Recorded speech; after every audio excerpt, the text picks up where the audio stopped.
Obinna had always known hardship. Born in Eagle Land, a small village where survival was a daily struggle, he had grown up watching his mother, Catherine, fight to keep their family afloat. A widow with 3 children, she toiled every morning over a hot fire, frying akara and preparing steaming bowls of pap to sell in a village market. Despite her tireless efforts, there was never enough food, never enough money, never enough certainty about what tomorrow would bring. Obinna was the eldest of 3, with 2 younger sisters, Oluchi and Nneka, whom he loved dearly. He had big dreams of wealth, of a life where his mother wouldn't have to wake up before dawn to scrape together a living. Every morning, before heading to school, he would balance a tray of akara on his head, walking through the dusty streets of the village, calling out to customers. He wanted to help, to ease his mother's burden, but deep down, he knew it wasn't enough. As the years went by, the weight of their struggles became heavier. Eventually, Catherine could no longer afford to pay Obinna's school fees. Understanding his mother's pain, he made the heartbreaking decision to drop out of secondary school and search for work. He took on menial jobs, fetching water for wealthier families, assisting traders in the market. Anything to bring home even the smallest coin. Then, fate intervened. One evening, a message spread through the village. Mr. Okoro, a wealthy businessman from Lagos, had returned home for a family ceremony. He was Obinna's late father's relative, but he had never taken an interest in the boy's life. Catherine, desperate to secure a better future for her son, gathered her courage and went to his house that night. With tears in her eyes, she pleaded with him to take Obinna to the city as an apprentice in his motor spare parts business. Mr. Okoro barely listened. He was not a man known for kindness, but he did recognize an opportunity when he saw one. Another pair of hands in his shop meant free labor. With a dismissive nod, he agreed. "I hope he's hardworking and knows how to behave," Mr. Okoro said. Catherine wasted no time. She ran home with excitement, waking Obinna and instructing him to pack. Though thrilled at the opportunity, Obinna felt a pang of sadness. He was leaving his family behind, who would protect his mother and sisters in his absence. That night, he lay on his mat, torn between fear and hope. At sunrise, a car honked outside their home. Mr. Okoro had come to pick him up. With a tight embrace, Catherine held her son, whispering prayers of protection. Oluchi and Nneka clung to him, tears in their eyes. "Make us proud, Obinna," his mother said. And with that, he left. Lagos was unlike anything Obinna had ever seen. Towering buildings, endless cars, sprawling bridges.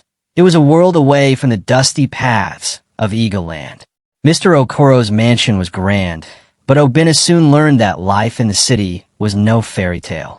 From dawn till dusk, he worked tirelessly in the spare parts shop. He fetched, cleaned, carried heavy loads, and learned the business faster than anyone expected. Customers liked him.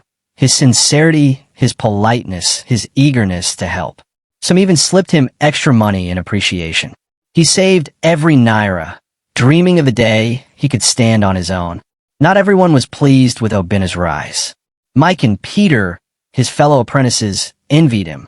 They had been there longer, yet customers preferred Obinna. Their resentment festered, and soon they plotted against him. One day, a customer paid for a large order in cash. Mike secretly stole the money and framed Obinna. Accusations flew. Mr. Okoro, furious, threatened to call the police. Just as Obinna faced his darkest moment, loyal customers intervened. "This boy is honest," one said. "I trust him with my money," another added. After a tense investigation, Mike's guilt was exposed. Mr. Okoro, though reluctant, had no choice but to let Obinna stay. But the incident left a mark.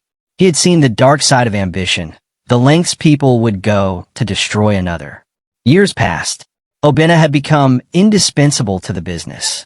He handled major deals, brought in new customers, and expanded the store's reach. It was time for Mr. Okoro to settle him, to give him the capital to start his own business, as was tradition. But Mr. Okoro, greedy and ungrateful, handed him a mere 50,000 naira. "You should be grateful," he sneered. Shattered, Obinna walked away. Years of dedication. Yet this was his reward. But he refused to be defeated. He had saved money, rented a small one-room apartment, and clung to his dreams. One rainy afternoon, a sleek black SUV pulled up to Obinna's modest apartment. Out stepped a man in his 50s, dressed in a sharp business suit. He introduced himself as Mr. Adesanya, a wealthy entrepreneur with ties to the auto industry. "I've heard about you, Obinna," he said, his voice calm but commanding. "You've got potential. But potential alone won't save you from the wolves in this city." Mr. Adesanya offered to mentor Obinna, teaching him the intricacies of running a business and navigating Lagos' cutthroat underworld. Intrigued and desperate for guidance, Obinna accepted his offer. As Obinna began working closely with Mr. Adesanya, he faced numerous temptations. Middle-aged, wealthy women, drawn to his charm and ambition, tried to lure him with promises of luxury and shortcuts to success. But Obinna remained steadfast. He remembered his mother's sacrifices and his sister's dreams. He refused to let anything distract him from his goals. Mr. Adesanya noticed Obinna's discipline and integrity. Impressed, he began to trust him with bigger deals and business connections. Obinna's reputation grew, and soon he was handling international clients and negotiating with foreign suppliers. As Obinna's business flourished, so did his confidence.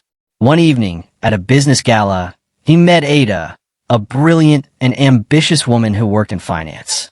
As they conversed, Obinna recognized her immediately. She was his childhood classmate, his former seatmate in school, the one who had believed in him even when he had nothing. Ada had always seen greatness in Obinna, even when he was just a poor village boy selling akara. Now, she admired his perseverance and honesty.